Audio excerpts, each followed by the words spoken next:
todos, bueno, bienvenidos a otra unidad del curso Cuentos de Hadas. Para aquellos que estén siguiendo el curso desde proyectoilustrados.es, bueno, os agradezco la inscripción primero. Y como veis, no es un curso completamente lineal, sino que vamos dando algunas curvas en el contenido. En este caso he querido analizar no es un cuento de hadas en sí, es una película.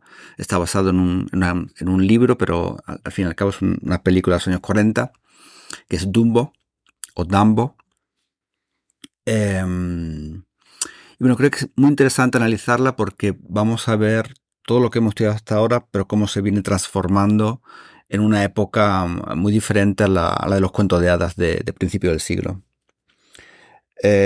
Todo el mundo estaba empezando a cambiar, todo el mundo conocido en los años 40 estaba empezando a cambiar, pero de manera muy drástica, ¿no? Con las guerras mundiales.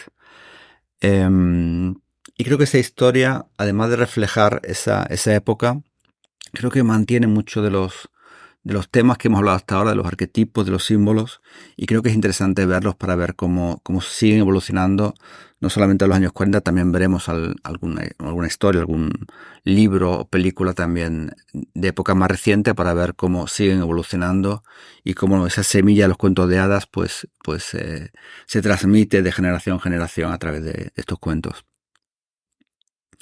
Bueno, es una historia protagonizada por animales, pero sabemos que la historia protagonizada por animales está más cerca de las fábulas que de los cuentos de hadas.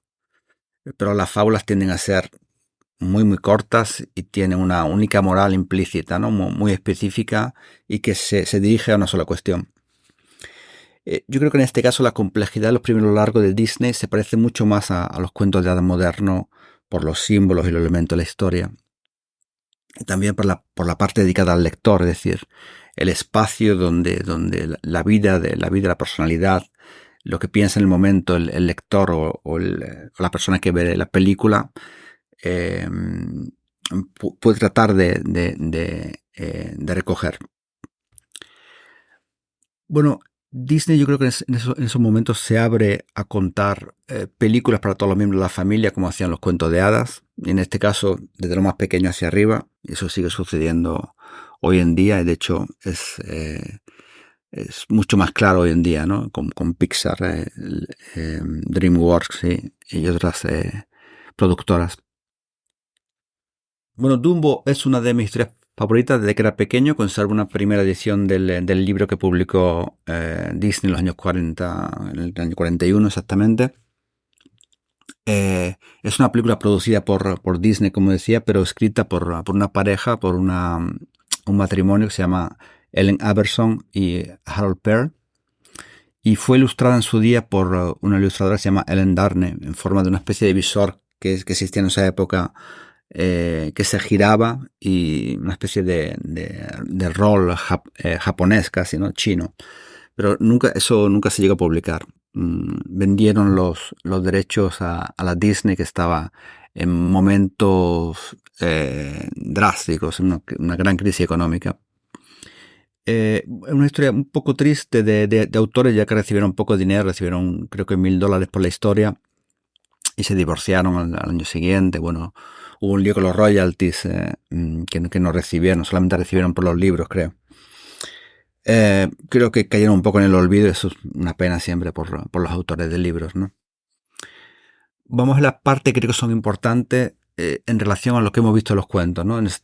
Analizando una película es mucho más complejo y podemos ver muchísimas cuestiones y nos podemos concentrar en unas y no en otras, pero yo quería concentrarme en lo que hemos visto hasta ahora. Bueno, naturalmente la historia es una gran concentración de la relación madre-hijo, ¿no? Que veremos ahora con detalle. Bueno, pero creo que sobre todo, como muchos cuentos de Disney, la historia es una historia de superación personal. Es una historia de desarrollo individual en un mundo lo más hostil posible. Es una historia de encontrar la luz y la motivación y trascender la persona que uno es con la ayuda de elementos externos, de elementos mágicos, y también a través de la propia conciencia. Eso es importante. Bueno, todo transcurre en el circo, que es muy interesante porque el circo en los años 40, bueno, era el lugar de imaginación y de escape de los niños, ¿no? Un lugar fantástico, de sueño, de exotismo. Pero eso no coincide con la película. El circo que nos enseña es tremendamente cínico. Contrasta mucho con el aburrimiento, con el cinismo que muestran los animales, ¿no? El león bostezando, los payasos son malvados, son crueles, también beben, por cierto. Cada uno en el circo tiene sus propios intereses y egos, y eso lo hace un poco, en este sentido, más cruel que la vida misma casi. No es un entorno agradable para Dumbo. La película empieza con un nuevo amanecer dentro de una nueva primavera dentro del circo, que es muy interesante porque recordemos que también el Rey León empieza así, ¿no? Con este nuevo amanecer. Hay una alegoría de los elefantes a los trabajadores en la historia, porque no todos los animales trabajan, pero los elefantes sí, que son los que montan el circo, están junto con los trabajadores, los obreros que montan el circo. Hay muchas referencias a esos movimientos igualitarios, obreros de esos años también. Así que los hace simbólicamente iguales, parecidos. También se enmarca en ese ambiente igualitario la canción que canta la cigüeña al principio, que habla sobre que no importa si eres rico o eres pobre, todos tienen sus hijos, los millonarios, el carnicero. La película, naturalmente, como en los cuentos de hadas, hay una madre protectora, pero no es tan protectora. Quizás no porque ella quiera, pues, sino porque está encerrada. Hay algo que no se especifica bien en la historia, pero creo que se sobreentiende. Y es que la mamá de Dumbo, que se llama Mrs. Jumbo, tiene dificultades para tener hijos. O al menos está en una edad límite. Lo vemos por el ansia que tiene, ¿no? Cuando ven la cigüeña. Tiene una apariencia un poco de señora mayor. Una especie de gorro de abuela tiene. Sucede como en La Bella Durmiente. Perdón. Pero ella no es una madre exageradamente protectora. Lo es una vez cuando le causa daño a un niño que se burlaba de Dumbo y viene encarcelada todo el tiempo de la película por ello. Eso hace que Dumbo esté solo en el mundo, pero obtiene el apoyo necesario de su madre cada vez que Dumbo lo necesita, yendo a visitarla, le cuenta cómo va. La madre sabe que está yendo mal, pero le apoya de todas maneras, se está metiendo en líos, pero le apoya. Después tenemos a Timothy Mouse, que no sé cómo se tradujo en español, creo Timoteo igual, que es la conciencia, ¿no? Que vemos como en otros cuentos, como en Pinocho, Pepito Grillo. Es exactamente la conciencia. Se gana la confianza de Dumbo cuando dice que están trabajando juntos para liberar a su madre.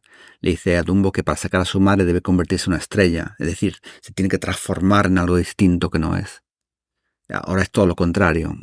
Dumbo es tímido, es temeroso, no habla, pero Dumbo necesita crecer rápido, porque el ambiente es muy, muy hostil. Todos se ríen de él, de sus orejas, no tiene amigos. Entonces necesita encontrar ese valor y esa autoestima en este mundo tan hostil. Bueno, hay también ese juego de opuestos, ¿no? Existe la creencia, que no sé si es cierta o no, que los elefantes tienen mucho miedo a los ratones. Sería entonces más evidente referencia a ese elemento oscuro dentro de nosotros mismos que no queremos mirar. Afronta sus miedos entonces Dumbo, ¿no? Como la unidad que vimos sobre el dragón dentro de nosotros mismos. Después están los cuervos, que son los Animal Helpers. Ver la unidad sobre elementos mágicos, si no la habéis visto sobre ello, que fueron una banda callejera de cuervos que está inspirada de una manera muy directa en un grupo de chicos negros de barrio. Es muy evidente que tiene ese fuerte acento slang afroamericano, neoyorquino, de Brooklyn, creo. Esta parte ha generado mucha polémica, se sigue hablando todavía de Dumbo, del racismo de Dumbo. Yo creo que he dejado clara mi posición. Siempre que miramos a un retrovisor de un volante moderno y juzgando épocas pasadas, siempre hay una parte muy polémica en estas películas. Hay un poco de displicencia, de superioridad moral en la historia del pasado. Hay y había un fuerte racismo en estas sociedades. Y sobre todo la americana, por su historia con el esclavismo, ¿no? Con los afroamericanos. Pero yo no creo que haya que juzgar tan duramente de de dónde vienen, de dónde venimos realmente. Hay un gran error, por ejemplo, que no se ha nombrado, que quizás se les ha pasado a los justicieros, que el nombre del cuervo se llama Jim Crow, que Jim Crow son las leyes promulgadas por los demócratas no sureños a favor de la segregación y discriminación racial. No sabemos por qué le pusieron ese nombre, pero en ese caso está mal puesto, ¿no? Quizás lo pusieron por el contrario, para evitar otro Jim Crow, no lo sé. Nos podríamos parar en cada parte de la historia sobre cómo las sociedades cambian, evolucionan, pero para mí son importantes otros aspectos arquetípicos, más que estos aspectos históricos tenemos que ver, porque si tenemos que estudiar estos aspectos, tenemos que estudiar exactamente la historia en esos momentos. En los cuentos encontramos aquello que buscamos. Bueno, a mí me interesan más otros tipos de arquetipos que se mantienen vivos, que no han envejecido tan mal. Bueno, recordamos que Dumbo no tiene padre, como en muchos cuentos de hadas, y por lo tanto carece de esa guía, la parte simbólica masculina, lo que hemos llamado el animus, ¿no? Simbólicamente la herencia cultural, las tradiciones. No sabe cómo comportarse, cómo dirigirse en el mundo. Necesita de su conciencia, necesita de Timothy Mouse, necesita la ayuda de los animal helpers, los cuervos. Nada mejor que unos cuervos de la calle con el buen corazón, que se apiadan de su historia y le enseñan el arte del vuelo. Actúan como hubieras todo un padre, es decir, le enseñan como si fuera, le enseñan a volar como un padre enseña al hijo a montar en bicicleta. La parte más interesante, la que más me gusta, es la de el vuelo, yo creo. Dumbo realiza su primer vuelo, pero no sabe conscientemente cómo lo ha hecho. Se despierta ya en una rama de un árbol. Ha volado en un sueño y no sabe cómo lo ha hecho. Y es que nuestras metas, antes de ser una realidad, necesitan ser soñadas. Necesitamos imaginarlas. Dumbo tiene una verdadera visión chamánica. Además está producida por el alcohol de los payasos que él se bebe por error, ¿no? También Timothy, naturalmente su conciencia también se la bebe. Es una escena lisérgica, que está más propia de los años 70 que los 40. Pero vemos una visión de Dumbo que abre puertas del inconsciente, ¿no? Que se abren haciendo de posible el sueño de una manera más clara, más evidente. Pero al final de esta secuencia lisérgica de este sueño, cuando los elefantes rosas se transforman en la nube del amanecer, ya estamos listos para entrar en un universo moral diferente, uno con valores diferentes. ¿Cuál es el elemento mágico? Bueno, como vimos en la unidad sobre la magia, el Animal Helpers es aquel que le entrega al héroe el elemento mágico. En este caso le entrega una pluma, con todo su simbolismo, ¿no? Naturalmente, aquella pluma que te hace volar simbólicamente. Así que una vez soñado el sueño, necesitamos creerlo, aunque no sea verdad, para que se convierta en realidad. Y para eso necesitamos esa ayuda en el inconsciente que nos haga creer. La pluma a la que se aferra Dumbo para poder volar y transitar por trascender su propia persona. No sin dificultad y grande fracaso, claro. Hay también, como he dicho antes, muchos elementos de referencia al momento histórico, como la clara referencia a la Guerra Mundial, ¿no? Durante toda la película. Al final, creo que Dumbo, hay muchas escenas de bombarderos, de Dumbo convertido en bombarderos para ayudar también al país, ¿no? En plena Guerra Mundial hay también ese uso propagandístico, como no, muy sentimental también. La guerra afecta a todas las personas.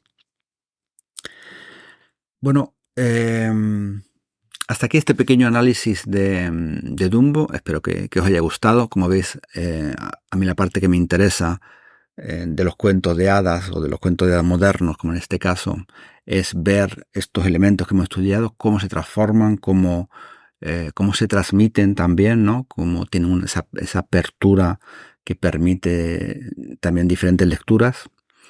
Y naturalmente las sociedades cambian, evolucionan y los cuentos, por eso hay que hacerlos nuevos, porque hay que adaptarse a la sociedad, pero no para ejercer como como propaganda, ¿no? Como la parte de propaganda, sino al contrario, para ver exactamente esos elementos que todavía se mantienen y podemos actualizar con los tiempos de hoy sin ser demasiado críticos, yo creo, con las sociedades anteriores y las actuales. Bueno, gracias y nos vemos en la próxima unidad. Chao.